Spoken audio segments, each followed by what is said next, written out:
sorry. I'm still distracted of her, being a burglar with literally a stocking over her head, but I digress. What is going on with the Democrats? I just don't know. We had just recently learned of Shifty Shift and his mortgage fraud. Now we're hearing about Senator Nicole Mitchell. She's now charged with 2 felonies. What is going on here? That is correct. This stems from a 2024 burglary. Yes, this little innocent senator here had a crowbar, dressed in black, and had a stocking over her head. You can't make this shit up. Allegedly, she broke into her stepmom's house to steal her father's ashes, photos, and a flannel jacket that they have been arguing about and her stepmother refusing to turn over. Well, Senator Nicole Mitchell tells law enforcement when they show up that her stepmother was mentally unstable and had Alzheimer's and paranoid, making her fearful to check on her, but she wanted to break in to evaluate her mental health.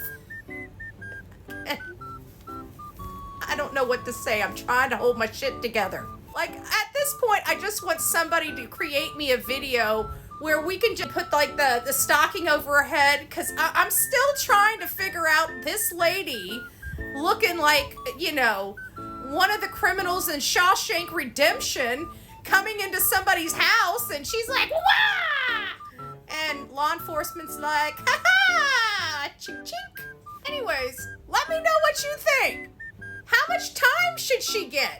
Guys, her minimum sentence for this charge is like 6 months. And her maximum? 20 years. Holy shit. Like, Dems, I think you guys need to quit being so crooked and breaking the law. It's starting to catch up with you if you haven't noticed. Don't forget to like, share, and subscribe to Betty for President. We got more coming. Rex Heuermann is allegedly the Gilgo Beach serial killer, and he's accused of 7 homicides of these escort-type workers. The shocking news is his wife, his ex-wife, Asa Erup, the one that did the $1 million Peacock deal. Well, some of those statements in that Peacock deal are pretty shocking. Asa Erup, as many of you know, divorced Rex Heuermann shortly after he was arrested and dubbed the Gilgo Beach serial killer. However, some of the statements that their daughter, Victoria, said were pretty shocking as well. While her mother, Asa Erup, does not believe Rex Heuermann is responsible, or she's just in denial, their daughter has a lot more to say about it. Allegedly, she's on the fence. According to statements she made to the producers, she stated she was on the fence. She told us several times throughout filming that she was on the fence, Scott said.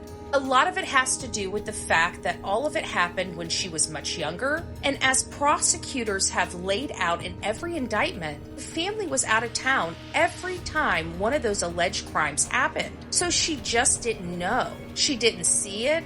She was too young to remember any of this, so she didn't see any signs. Asa Erup further stated that Rex Heuermann, a man that she was married to for almost 3 decades, was her hero and saved her somehow. So he's her hero, while he's the villain in many other women's lives. From the East Coast to the West Coast, we are everywhere true crime is. We are asking for the public's help. We are searching in the woods. We are doing what it takes here on the Bullhorn Betty channels to find answers to the most alarming cases we have been watching on the news. I can tell you personally that I have traveled this entire country seeking these answers and bringing that content right here to you here on the Bullhorn Betty channels and Bullhorn Betty Crime Stories. We are happy with the work that we've done. We brought many answers to the public, and we have defied mainstream media in our pursuit of the truth in these cases. We will continue to work, we will continue to fight for these victims, and we will continue to tell their stories here on my channels. Welcome to the Bullhorn Betty brand of channels and the Coffee Club. Thank you for your love, thank you for your support, and more importantly, Thank you for allowing me to bring these victims' stories to each and every one of you advocating for each of these victims. God bless you, God bless America, and more importantly, God bless our victims.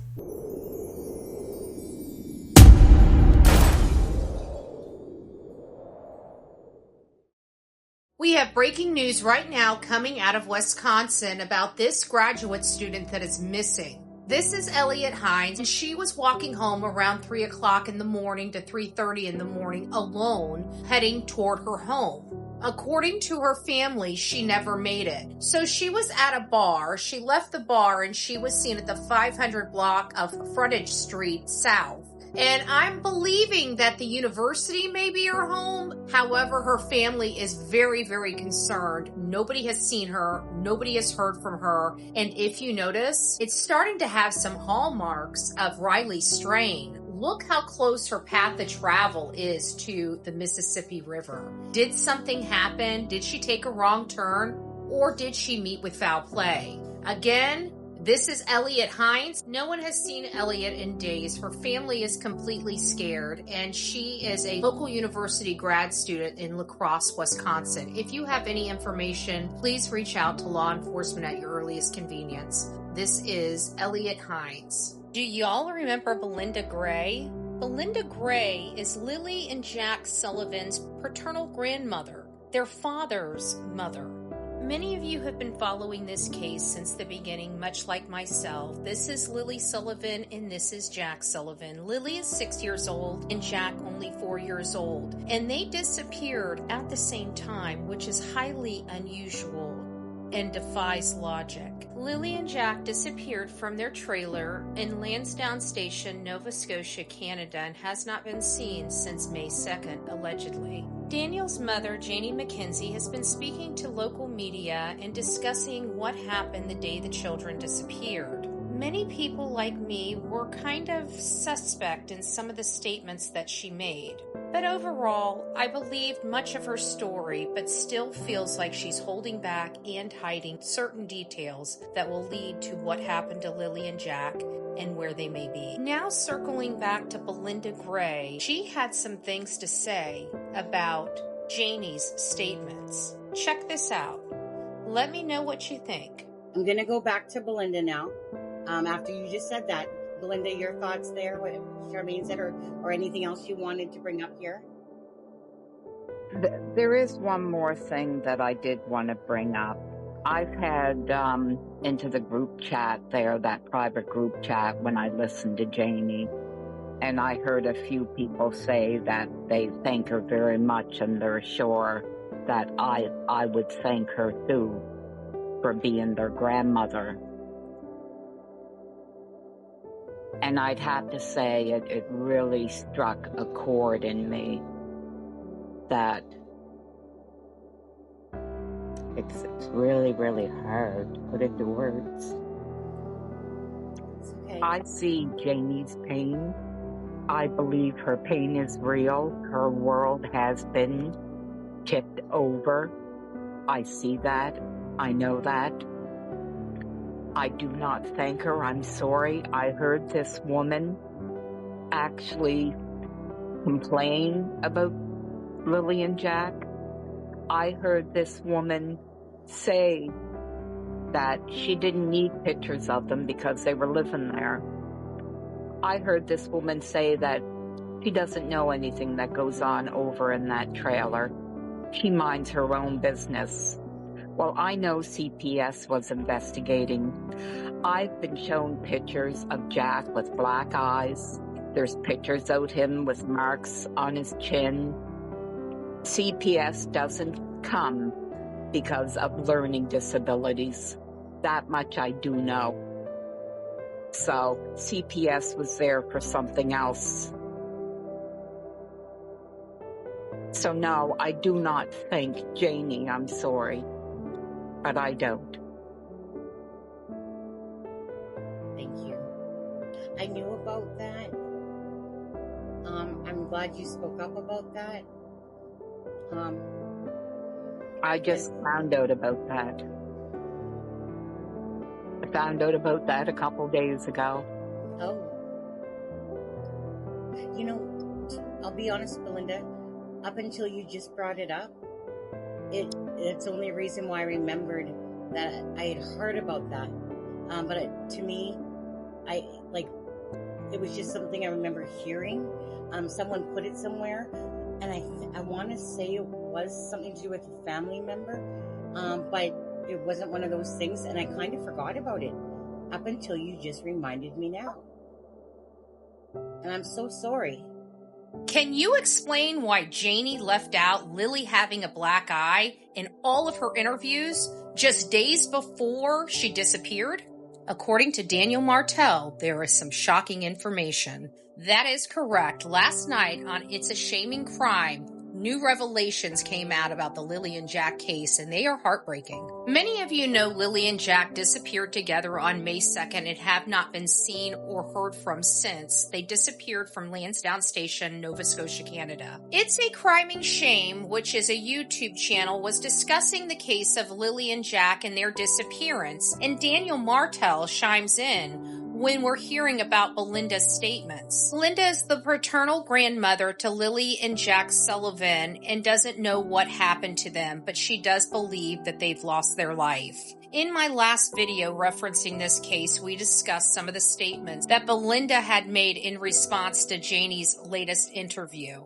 Belinda made statements at the end of this live stream referencing Jack having black eyes and her being aware of that situation. I've been shown pictures of Jack with black eyes. There's pictures of him with marks on his chin.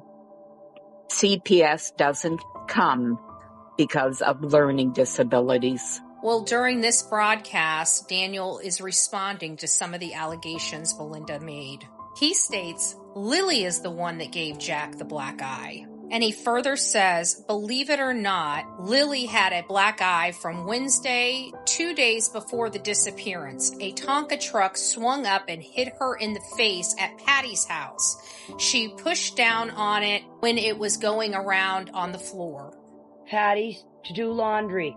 They didn't get home till 10 o'clock. The reason I know is my dog barked and let me know. I opened up my door. I said to Daniel, I said, you're getting home kind of late, aren't you? He said, I would have been home a lot earlier. Thursday morning, they didn't go to school. I heard they went to town. I don't know where they went. I don't know what they bought. Nothing. And then I come out of the train. I heard the kids outside, and I opened up the door. Jack and Lily were right out here by the playhouse. If you look at the Google map between the playhouse and the woodshed where the swings are, they were out there looking for worms and centipedes. Because when I opened up the door, Jack said, look, I found a worm. I found a centipede. I said, good boy. I said, you keep looking. So why didn't Janie reference this black eye that popped up on Lily's face? Nowhere up until this point did we even know there was an injury on these children before they disappeared. I'm going to continue to still cover this case and provide you guys updates, so please don't forget to like, share, and subscribe to the Bullhorn Betty channel.